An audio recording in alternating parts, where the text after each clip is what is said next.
Écoutez ça! L'association Ralliezot en collaboration avec Léa Prod vous présente le samedi 28 juin le Summer Festa Live du jamais vu. Le barbecue à volonté de 12h à 6h du matin. Plus de 30 artistes en showcase, suivi de 2 groupes en live capables et Saphir, groupe 100% féminine. À ne pas oublier la grosse soirée animée par DJ Dom, DJ Kinjak, DJ Pascal et DJ Mario le bandassier. Martinique Actualité. Dans l'émission Mes 12 questions, Roland Laouché, le directeur de la publication de KMT, avait révélé qu'il avait été traduit en justice par une association d'homosexuels. Cette association lui reprochait que KMT ait diffusé la réponse d'un homme qui avait été interrogé dans le cadre des micro-trottoirs diffusés dans le journal de KMT. Cette réponse avait duré 27 secondes et avait immédiatement été enlevée du journal.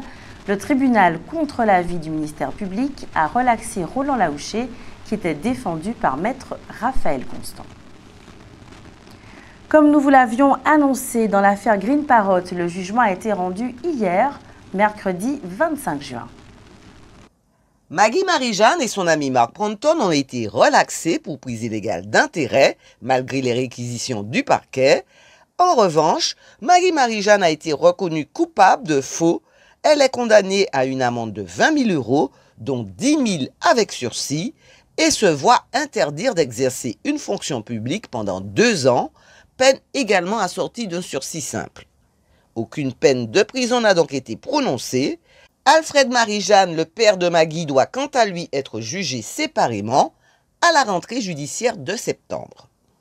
Après les lycéens de terminale engagés dans le baccalauréat la semaine dernière, c'est désormais au tour des collégiens de plancher sur les épreuves du diplôme national du brevet, le DNB. Les examens écrits ont commencé aujourd'hui et se poursuivront demain avec au programme français et mathématiques, ce jeudi, suivi de sciences et histoire-géographie. Suivi de sciences et histoire-géographie demain vendredi. Cette année, 4 353 élèves sont inscrits à cette session en Martinique, 2 journées décisives pour clôturer leur parcours au collège. C'est un véritable exploit qu'a réalisé Kanji Diony, qui a remporté la grande finale de la 13e édition des Petits Champions de la lecture qui s'est déroulée à la Comédie Française le 25 juin. C'était en présence d'Elisabeth Borne, ancienne première ministre et ministre de l'Éducation nationale, de l'enseignement supérieur et de la recherche, et de Rachida Dati, ministre de la Culture. Plus de 200 000 enfants de toute la France et de tous les établissements scolaires français répartis dans le monde entier ont participé à ce grand jeu de lecture à haute voix. Le meilleur a donc été le Martiniquais Kenji Diony, élève de CM2 au Lorrain qui représentait l'outre-mer. Il a lu un texte de Maryse Condé, extrait de Rêves amers. Il est suivi par les Hauts-de-France et l'Auvergne. En Martinique, ce ne sont pas moins de 3 576 agents territoriaux qui ont plus de 60 ans. Ils représentent 26% de l'effectif. Ce forum, préparé par le Centre de gestion de la fonction publique territoriale de Martinique, leur était dédié. Il avait pour objectif de les informer, les accompagner, voire les inspirer, afin qu'ils soient mieux préparés à cette nouvelle étape de leur vie qu'est la retraite. Plus qu'un simple rendez-vous administratif, il s'agissait d'offrir aux agents un espace d'échange afin qu'ils puissent, en une journée, trouver des réponses à leurs questions, comprendre leurs droits, organiser leur départ, mais aussi imaginer leur vie après la carrière professionnelle. Dans ce cadre, les agents ont pu assister à une conférence plénière intitulée « Acteurs de ma retraite, anticiper et agir », présentant les différentes étapes nécessaires à la préparation de sa retraite. Leur ont également été proposés des ateliers bien-être, nutrition et sport, animés par l'association Cœur et Santé. Chacun avait aussi la possibilité de profiter de dépistage santé, d'obtenir des conseils personnalisés, délivrés notamment par des représentants de banques sur son budget et son patrimoine, de rencontrer des professionnels de l'accompagnement et des associations d'aidants et bien sûr de découvrir des activités culturelles et associatives.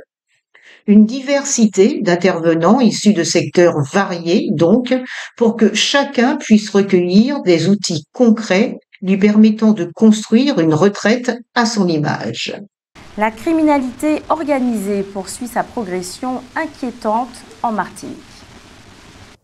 L'année 2024 a été marquée par 29 homicides par arme à feu et 17 nouveaux cas ont déjà été recensés depuis janvier 2025. Parallèlement, les saisies de cocaïne ont atteint un niveau record, passant de 2,7 tonnes en 2023 à 21,8 tonnes en 2024. Ces données alarmantes ont été examinées ce jeudi 26 juin lors du comité de pilotage de la juridiction interrégionale spécialisée JIRS de Fort-de-France. Hier, nous avons lu l'hommage très touchant que Serge Letchimy, président du conseil exécutif de la collectivité territoriale de Martinique et qui fut également longtemps un des principaux collaborateurs d'Aimé Césaire, a rendu à Ina Césaire, la fille de ce dernier. Tropicatrium salue également la mémoire d'Ina Césaire. Voici un extrait de cet hommage. Ina Césaire a marqué le monde de la création artistique comme dramaturge et écrivaine. Elle fut à l'origine de la création du théâtre de la Soif Nouvelle dans les années 80, qui enfantera du Centre dramatique régional. Son premier roman, Zonzon tête carrée, est entré dans le patrimoine littéraire. Dramaturge, elle a signé l'adaptation de textes de grands auteurs caribéens, Gouverneur de la Rosée de Jacques Roumain, Pluie et vent sur Télumé Miracle de Simone Schwarzbart ou encore La nuit et les diables d'après-folie de Marie Vieux-Chauvet. Ce travail de création artistique participe de sa volonté de transmission et s'étendra à la musique comme parolière. Exil, Après la plie, Sport national, Désarroi, Enfance, popularisés par Ralph Tamar, Malavoie, Jean-Claude Nemrod, Palaviré ou Bois-Coré, sont signés Ina Césaire, plume féconde à l'esprit vif, à la prose imagée et accessible. En 2021, Tropicatrium, scène nationale, lui rendait hommage en sa présence lors du Festival des Petites Formes, à travers des lectures, des pièces et une mémorable soirée de témoignages et d'échanges. Cultivant discrétion et rigueur, Ina Césaire a contribué au développement et à l'ancrage de la culture martiniquaise. Fin de citation. C'était donc un extrait de l'hommage de Tropicatrium à Ina Césaire. Tropicatrium qui par ailleurs propose vendredi 27 juin à 19h30 à la salle France Fanon, Un homme debout, une adaptation du cahier d'un retour au pays natal, joué par David Valère dans une mise en scène de Stéphane Michaud. Ce sera sa 200e représentation. Cette création a été un succès en Suisse, puis en 2014, durant 3 mois au théâtre de la Huchette à Paris. En 2015 et 2018, elle a fait salle comble au Festival Off d'Avignon. L'iguane rayée, c'est-à-dire l'iguane commun, originaire d'Amérique centrale, représente une menace sérieuse pour l'iguane des Petites Antilles, une espèce endémique et protégée en Martinique. Plus robuste et prolifique, le prédateur invasif colonise progressivement le territoire, notamment au Carbet et au Prêcheur, où les croisements entre les deux espèces font craindre la disparition génétique du cousin local.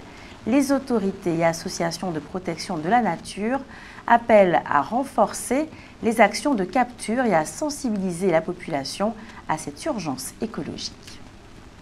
Le mardi 17 juin dernier, la ville du François a organisé une cérémonie exceptionnelle pour marquer la fin du parcours en primaire et l'entrée au collège de 180 élèves de CM2. C'était au Hall des Sports Gilberte Grandin-Sausset. Ce moment solennel est désormais connu sous le nom de CM2 d'or ou passage en 6e en or des élèves du François. Son objectif, valoriser les efforts des jeunes et leur offrir un soutien moral dans cette étape importante de leur parcours éducatif. Encourager les futurs collégiens à aborder ce nouveau cap sans peur, tout en leur rappelant que leur investissement d'aujourd'hui forge leur avenir. Votre classe est une yole et votre enseignant le patron, a affirmé Samuel Tavernier à ses enfants issus du berceau de la yole que sont le Robert et le François. Le maire a également encouragé les élèves à remercier leurs parents pour leur soutien et à se projeter avec confiance dans le nouveau monde scolaire qui les attend, avec des nouvelles matières et plusieurs professeurs. Si cette cérémonie avait pour fil conducteur la bienveillance envers les enfants, Elle se voulait également solennelle, une sorte de rite de passage de l'enfance au début de l'adolescence et à une plus grande autonomie. Les adultes étaient donc présents en nombre pour marquer son importance. Outre le maire, son adjointe, Samantha Louis-Dissully, ainsi que d'autres élus et la directrice de la Caisse des écoles, Marilyn Suez-Panama. Bien entendu, enseignants, directeurs et directrices des écoles, mais aussi représentants du collège Jeanne et Émile Adnet et de l'inspection académique étaient venus les accompagner. Une matinée qu'ils n'oublieront sans doute pas, d'autant qu'elle a donné lieu à une remise de diplômes et de présents offerts par la ville à tous ces jeunes qui, venant de boucler leur premier cycle scolaire, se préparent à relever de nouveaux défis. Bien entendu, la fête était aussi au rendez-vous avec une dégustation de fruits locaux, des danses et des chants, tant modernes que traditionnels, dans une ambiance conviviale. Passons maintenant à votre rubrique « Votre avis compte ». Ce soir, vous avez répondu à la question suivante. Les Haïtiens sont chassés des États-Unis et de Saint-Domingue. Vont-ils davantage venir en Europe et donc en Martinique, Guadeloupe et Guyane? Alors, s'ils sont chassés chez eux, c'est tout à fait normal qu'ils aillent ailleurs. Et je pense que si on ne voudrait pas qu'ils partent de chez eux, il faudrait peut-être créer les conditions chez eux pour qu'ils puissent rester et faire en sorte qu'il y ait moins de violence, moins de trafic. Et ce n'est pas nous, à notre niveau, qui pourrons le faire, mais ce sont les gouvernements, parce que nous sommes simples citoyens, nous pouvons que constater, mais ceux qui peuvent, comment dirais-je, actionner des leviers, ce sont les gouvernements, et ce sont eux qui sont à la manœuvre. Quoi. Ben, je suppose, hein, vu que ils sont déjà en majeure partie ici, donc voilà quoi. Bah écoutez, comme je disais, ils seront les bienvenus, hein, on les accueillera avec plaisir. Hein. De toute manière, si d'autres pays veulent pas les recevoir, donc on les accueillera à bras ouverts, quoi. Si on peut les accueillir, et voilà, quoi, on fera tout ce qu'il faut, hein. Les Haïtiens sont chassés des États-Unis et de Saint-Domingue. Vont-ils davantage venir en Europe et donc en Martinique, Guadeloupe et Guyane? Oui, alors à mon avis, je pense que les Haïtiens vont quand même essayer de se rapprocher de leurs propres frères antillais et puis qu'ils essaieront de trouver le maximum, essayer de travailler, essayer de faire, puisque chaque personne veut travailler, chaque personne veut essayer de nourrir sa propre famille et puis essayer de résoudre leurs problèmes entre eux, aucun problème à ce niveau. Oui, ils vont aller là où on les reçoit, puisque aux États-Unis, on veut plus les voir. Alors à mon avis, ils vont aller là où ils sont bien, quoi.